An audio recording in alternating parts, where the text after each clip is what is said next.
The role-playing game is as old as gaming itself. From the humble beginnings in the 1980s with Akalabeth and Dragon Quest, RPGs have become one of the pillars that makes up the gaming landscape. From Skyrim to Mass Effect, gamers today can enter and experience whole worlds in ways once only dreamed of. For myself, the RPG is my single favorite gaming genre. I first started playing role-playing games in the early 2000s with the legendary holy relic that is Star Wars: Knights of the Old Republic, a game that stands with its successor, Knights of the Old Republic 2, as two of the single greatest RPGs of all time. The role-playing game genre is not nearly as prolific as others due to the amount of time and care a developer must take to craft not just a game, but a wholly living world for a player to immerse themselves into. RPGs may be few and far between, but they stand tall as some of the greatest games in existence. There is a difference between just playing a game and living it. Role-playing games are to gaming as gaming is to other mediums. An RPG can best be described as gaming's book equivalent. An RPG offers a deeper and more rewarding experience than other gaming genres. In an RPG, you are immersed into a new world. You meet and befriend deep and interesting characters, and you control the outcomes of monumentous events. Today, we shall be delving into the world of the RPG, and the gaming world that we are going to enter is the solar system of Halcyon and the Alpha Prime game, Outer Worlds.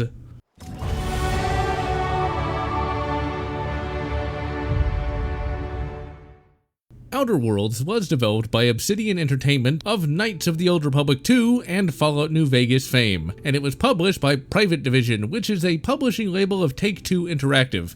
Future games will be published by Microshaft. The game was directed by Fallout alumni Tim Kaine and Leonard Boyarsky. Development of Outer Worlds began sometime in 2016. Its release caused a bit of consternation. This was during the heady days of the Epic Game Store/Steam upheaval. The game was released on the Epic Game Store along with the Microshaft Store on October 25th, 2019, and on October 23rd, 2020 on Steam. As of this review, the whole controversy has died down as people have more important things to worry about than what front end they will be buying their games from. Outer Worlds is a first-person role-playing game that can best be described as Fallout New Vegas meets Knights of the Old Republic. Both gameplay types have been fully integrated with one another and each complement one another quite well. The combat is from the first-person perspective and is real-time. You have a good variety of weapons to choose from, and like in KOTOR, you can either go melee or ranged. And seeing as how enemies have guns, well, I always go ranged because I'm not an idiot. Your guns are nicely designed and have a good variety to them, ranging from pistols to shotties to the ever-superior carbine.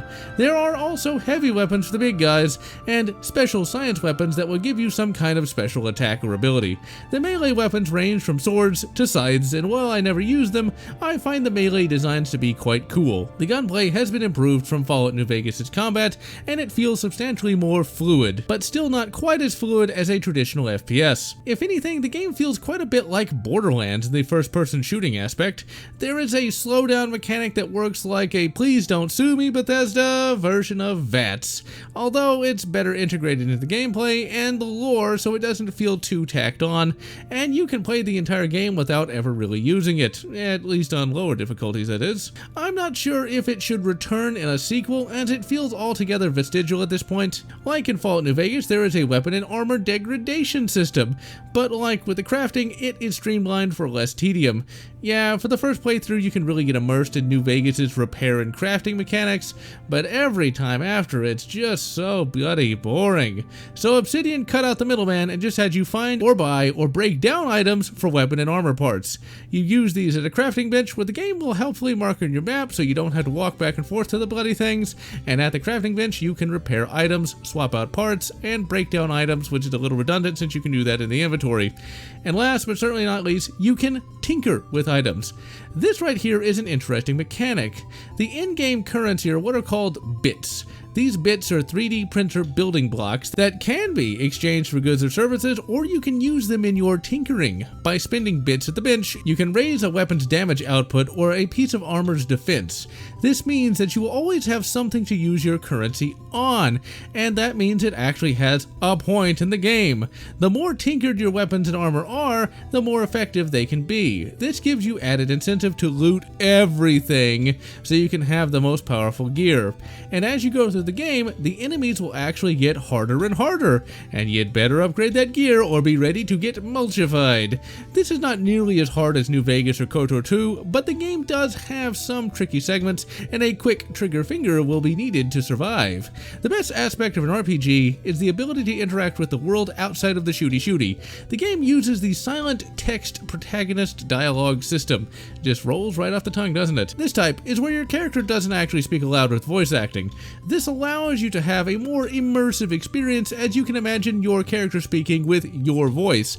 And this allows the developers to have more dialogue option than just a bland yes, sarcastic yes, and angry yes. There are different types of silent text protagonists, and the one used here is from New Vegas, which itself was developed from the one used in Knights of the Old Republic 2. The one element that differentiates this type from other silent text protagonists is the integration of player skills into dialogue. If you have a high skill in an attribute, you may get a dialogue option that lets you use that skill. It's a more immersive concept than just giving you a persuade option, and makes a lot more sense in context. You can only persuade enemies to surrender if it makes sense to them. Your party members and character interactions are straight out of KOTOR. You have 6 party members, and each is a well-rounded and entertaining character. There is a complete and total lack of a romantic option, which, in a word, sucks, as romance options really make RPGs altogether that much better. Anyone can shoot a bastard in the face, but it takes a real human being to woo someone into love, and that lack of romance is what knocks this game down a few RPG points for me. Not to say Fallout 3 levels, but without the romance, it can't reach the lofty heights either. So what you got here are a ragtag bunch of misfits. The game allows you to take 2 party members with you at any one time, and they will both be pretty good in a fight, although you of course will be doing most of the heavy lifting. You can outfit them with whatever weapons and armor you want, and the better the weapons and armor, the better they will be in combat. There is no revive system, so if you die and have to reload the save. Outside of the very most difficult difficulty options, your party members will only get knocked out during combat and get right back up again when the combat ends, no worse for wear. The more companions you have, the greater amount of loot you can carry, which is streamlined from New Vegas, where you had to load up one party member with every bloody thing. Your party members level up with you, but you don't get to set their individual stats. Instead, you just pick a perk. You select what party member you want when you leave your starship, the Please Don't Sue Us BioWare Ebon Hawk Jr., aka the Unreliable. It is a ship that joins the fleet of epic ships, and while it is not as cool as either the Hawk or the Normandy, it is only a bit lower on the list due to those ships' sheer epicness. The ship feels a bit more alive than either the Normandy or the Hawk, however. This is your modern gaming tech rightfully applied. Your party members get up and walk around, and they will get into incidental dialogue, and they will be doing shit like training. And even better, they will decorate their own quarters, thus making the ship feel more like home. You get your own quarters, and as you complete quests, you get all sorts of epic swag. Your mighty vessel comes with a platonic AI, and the Please Don't Sue Us BioWare Edie Jr., Ava. She even has a similar sense of humor to Edie, and will have different responses depending upon your playthrough habits. And no, unlike in Mass Effect, no one gets their mass erect and uses their USB stick on her USB-V port. The ship is used to travel to the various planets in the Halcyon system, and you get a map that is heavily reminiscent of the map in Knights of the Old Republic, and you have a pretty good number of planets to visit, and thankfully, unlike in Knights of the Old Republic, you don't have to wait what feels like an eternity to get out into the greater game world. Leveling. You know it, you love it, you get addicted to that nice jolt of happiness every time you gain a level, and the leveling in this game is just like Fallout New Vegas. You gain XP by completing quests, using skills, killing enemies, and finding new locations. Like in New Vegas, you allot your points to your desired attributes, and you select perks every couple of levels.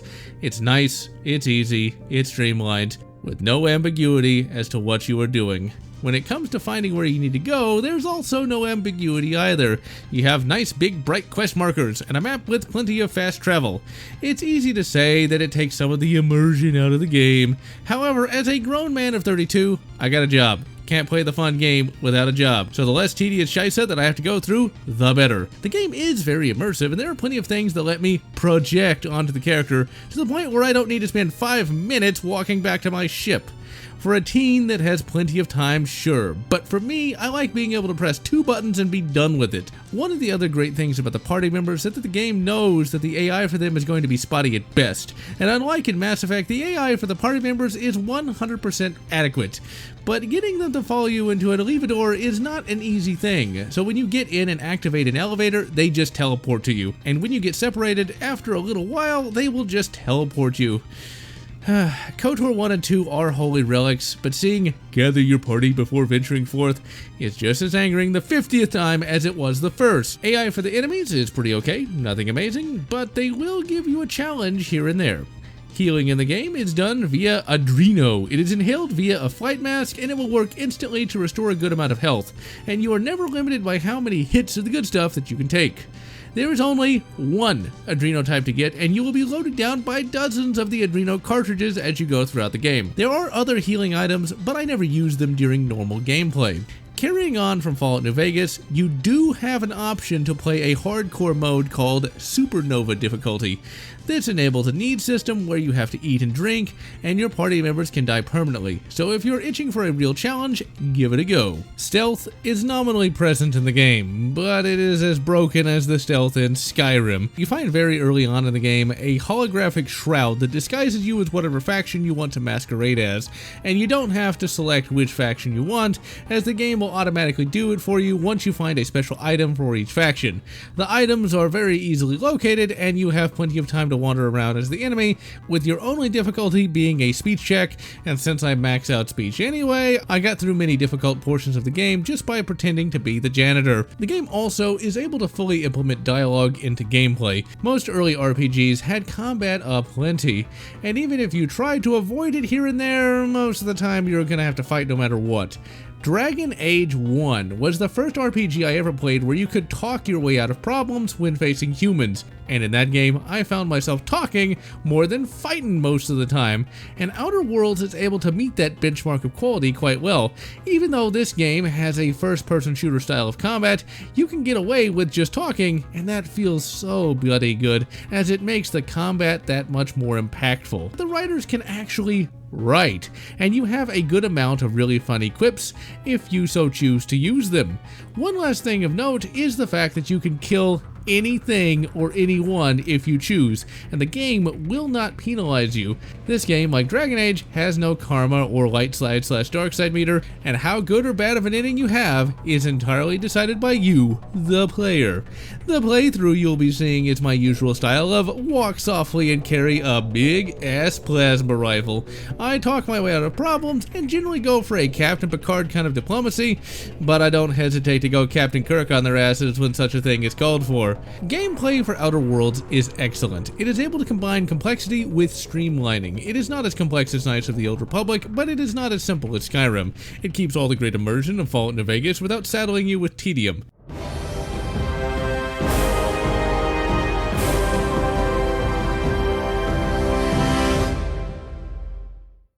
Graphically, the game goes for full stylization similar to that of BioShock and Borderlands. I am not a huge fan of this as I feel it to be lazy. The texture work here and there is very weak, and the 3D models look a bit jank here and there as well.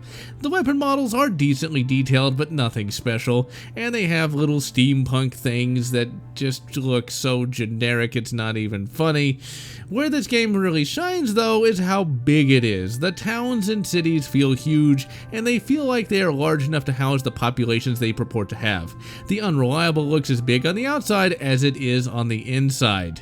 The game has few cutscenes, but where it does have them, it looks pretty good. The faces on the NPCs will start to look a little repetitive here and there, but the game tries and mostly succeeds in hiding this by giving them hats and helmets and glasses to keep things from getting too obvious. All told, the graphics look pretty basic, but the levels look pretty amazing, so it's a good trade-off, as it makes the game much more alive. I'll take weak graphics in a huge world over epic graphics and one corridor. The PC port for the game is pretty great. You can swap between controller and keyboard on the fly, and the game plays well with the Xbox 360 controller, and all the weapons are laid out well. However, to quick save, you will need that all-important F5 key.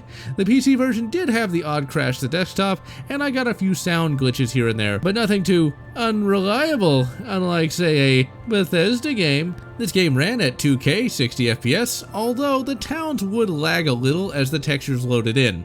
When I first played the game, I had a much weaker PC setup, and the game went from 60 FPS outside to 25 FPS inside the towns, so keep that in mind. Outer Worlds, despite a few hiccups, is a stable and functional game in keeping with some of its epic tier forebears, and thank the Omnissiah, an important door wasn't bugged, thus making the game unplayable.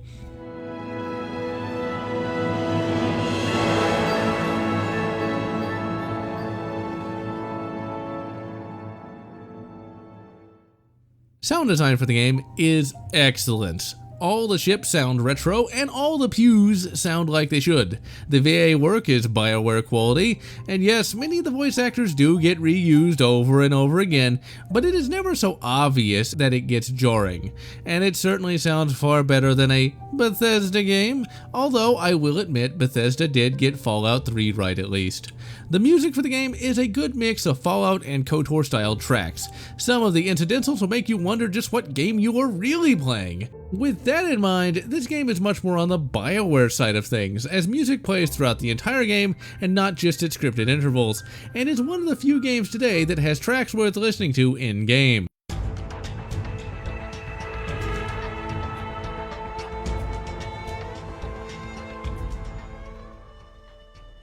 Outer Worlds has been called many things since its release in the far-off golden days of 2019. One of the most common is that it is a spiritual successor to Fallout New Vegas. This is only part of the story. To be certain, the lion's share of the game's inspiration does come from the Fallout series, and there are many parallels in this game to the Fallout series, but the game also draws considerable inspiration from Knights of the Old Republic, Mass Effect, and there's just a tiny dash of Bioshock 1. But despite being a game from the era of the callback and the ripoff, Outer Worlds, epically enough, does its own thing. You do not gather 3 Irish tigers and assault the control room. You do not join one faction and lead it to glory. You do not join the Jedi or the Spectres or drink Jack and Darkspawn blood to become a super dude of the Old Republic. Instead, the game just allows you to be kind of your own thing. Outer Worlds stands with the big boys, not because they just copied what came before. It stands tall because it dares to be just a little bit different. It doesn't, however, subvert expectations in a bad way. Instead, it gives you, the player, something more. So don't go into this game thinking it's going to be the traditional Fallout game or the traditional BioWare game. The story is nice and streamlined. I love KOTOR, and I love Mass Effect to death, but they can be a bit long in places. I love Fallout New Vegas and Fallout 3 to death, but those games are very scatterbrained that lack direction. Outer Worlds doesn't make you go through Terrace, then the Jedi Academy, and then finally into space. And conversely, it is more directed and you are given a goal straight away instead of you just wandering around for about 15 hours in search of a plot. The game begins on a starship called the Hope. It is a space colony vessel dispatched from the Earth Protectorate to the solar system of Halcyon. It is a ship filled with the best and brightest humanity has to offer, and in this universe, 2 + 2 still equals 4 instead of 5. Character creation is pretty good. You have lots of nice options for crafting your dude to perfection. You select your starting attributes and then get rescued by Phineas Wells, the please don't sue us Disney, that's totally not Professor Farnsworth from Futurama, mad scientist. He tells you the basic plot of the game. There is something rotten in the state of Halcyon. The board of directors rules it with an iron fist and is crushing the life out of the populace. You, the unplanned variable, have to save the day. You are dropped onto the first town, Edgewater, located on the planet of Terra 2. The game starts you up with some Futurama humor. Your pod crashes on the smuggler captain, Nathaniel Hawthorne of the spaceship Unreliable. This is the first of the Futurama humor moments that will be found throughout the game. The map for Edgewater is sufficiently large, and there are places to go and things to explore and plenty of side quests as per usual in an Obsidian game. When Outer Worlds is discussed, reviewers mainly stick to talking about Edgewater, and how Outer Worlds is an over-dramatized critique of capitalism.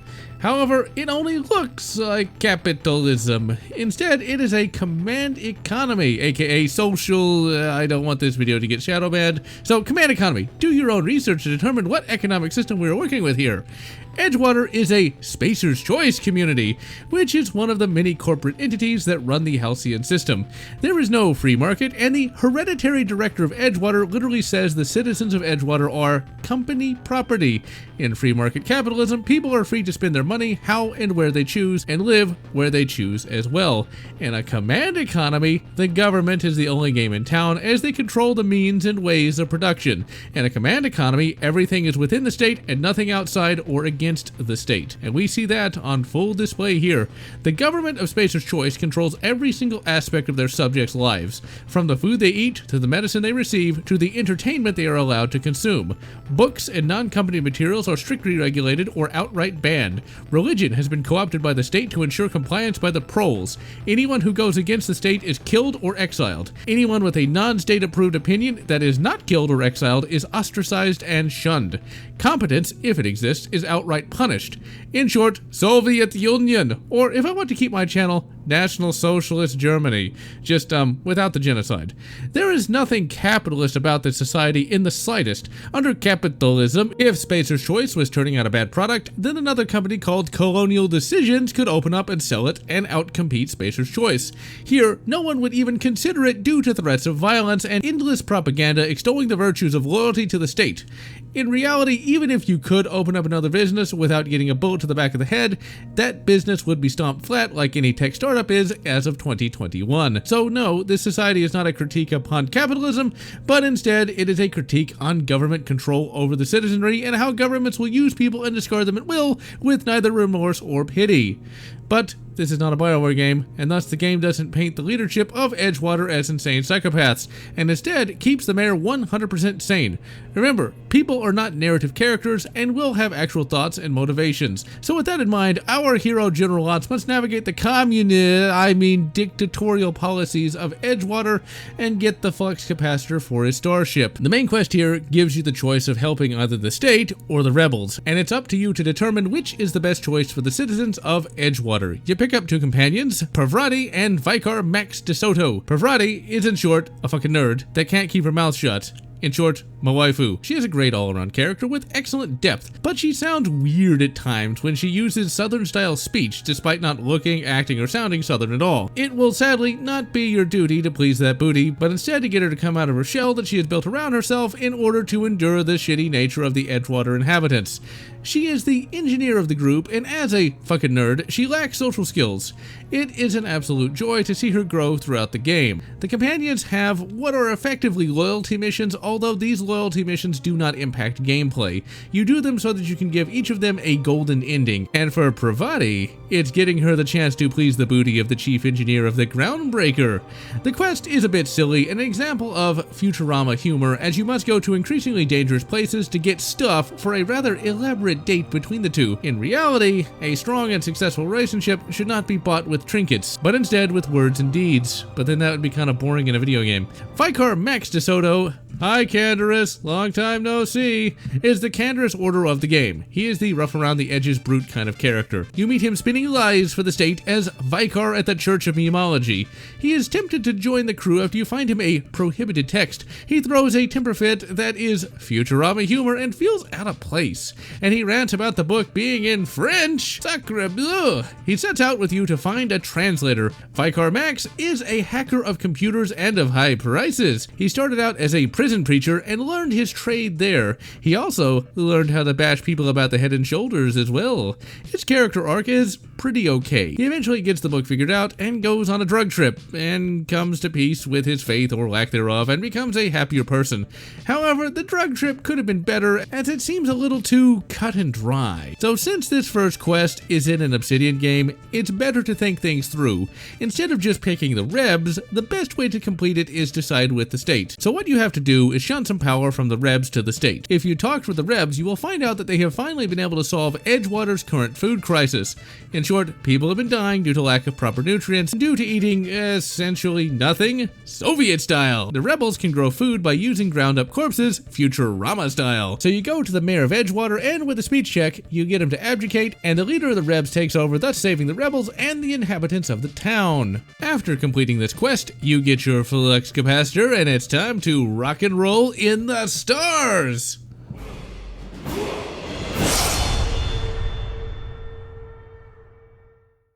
Now it's time to head to the Groundbreaker, and your objective now is to get a nav key. There are many ways to accomplish this, and you have a crap ton of side quests to complete as well. You also pick up a couple of bros for the broship of the key. You got Felix, Ellie, and Sam. Felix is a fresh-faced kid with a heart of gold and loves bashing people about the head and shoulders.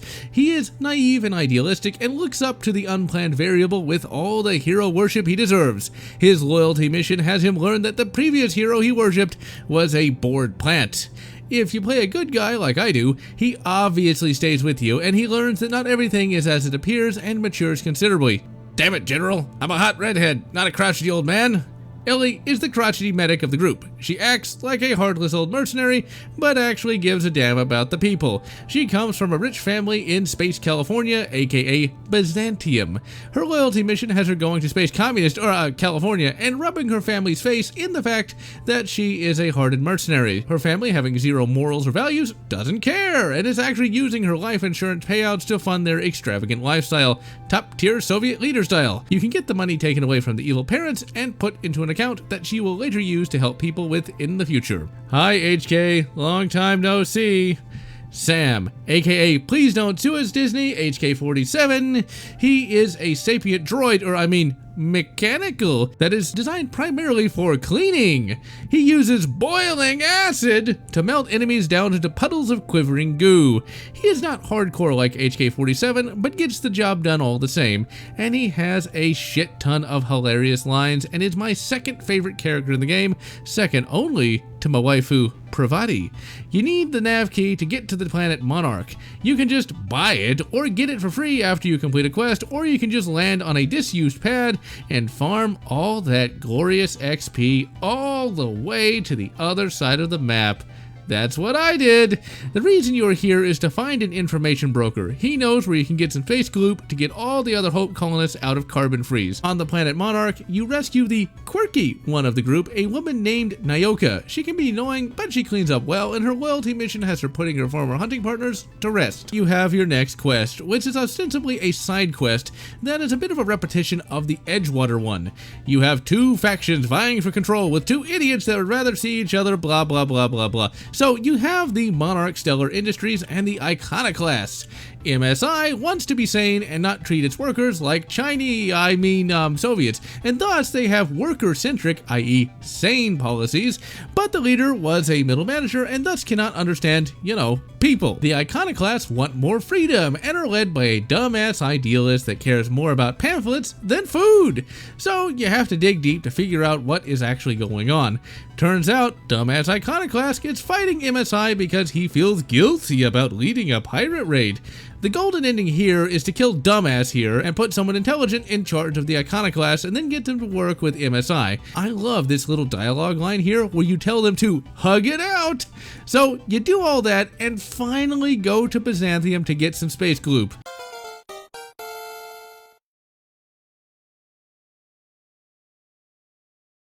Your objective here is to meet with a contact, and the humorous dialogue is back, as you can do a bit of back and forth about who should be called what codename. God, I love Obsidian. You have to meet with a member of the Earth government to figure out why he is hoarding all the gloop. Along the way, you also encounter a moral quandary. There is a retirement program for the older workers, and a member of the Californian elite wants you to figure out what is going on, since she doesn't like the riffraff invading her gated community. You learn that the Soviet style, they are being killed by the state as useless eaters. Sadly, you cannot track down the piece of shit responsible for this and put a blaster bolt through his diseased brain, but you can talk to the asshole, and here is the moral quandary. You could tell her to check it out for herself, and thus she would be killed, or you can just tell her the truth. If you tell her the truth, you find out that she is a complete and total psychopath, and she is giddy that innocent people are being killed. So, does she deserve to get blasted by a droid? For me, the answer is no. She is not responsible for those people being killed, and if you, the player, kill someone for having bad opinions or views, where does it stop? In short, you cannot go around blasting people for not agreeing with you no matter what it is they believe. So anyway, all that aside, you eventually find the EarthGov guy and learn that he has been put under house arrest for years, and you learn that he is not actually hoarding the space goop.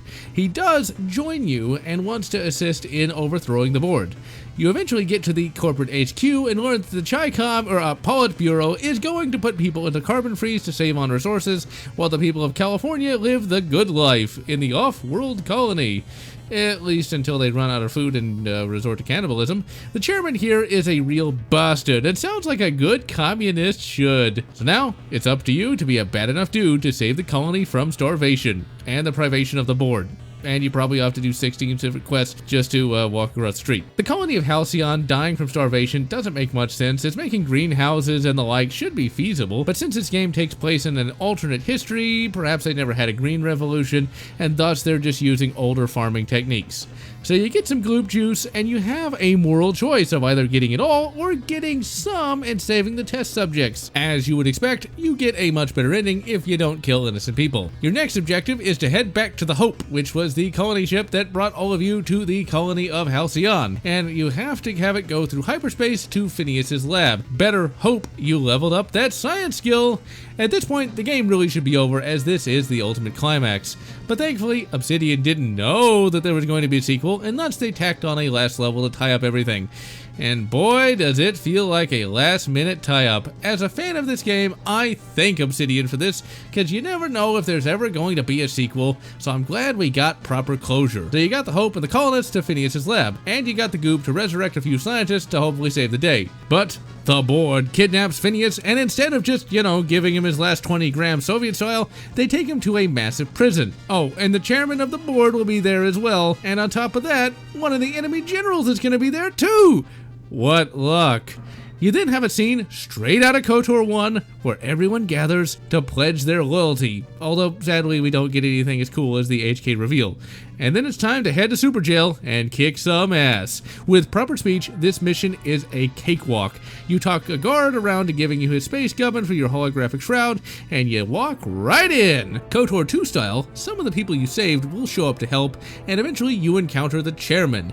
He is a douche nugget supreme, but you got a little bit of a quandary here. You could just kill him, and Vegeta knows he needs a good killing, but you can talk him around to being your figurehead. This makes sense because the board, and by extension the population of Halcyon, need a proper government other than Lotz. So, by using existing government structures, proper reform can be implemented. By the great Ysmir, I fucking love Obsidian. So, the Fightu Batu has you fighting against a general that doesn't take your bullshit and sicks the Robo-Warden on you. You stick up a baton up his ass and blast the general and save the day. The epilogue is quite good and turns me on. You see that the colony must struggle for a while, but eventually recovers thanks to your efforts, and everyone lives happily ever after.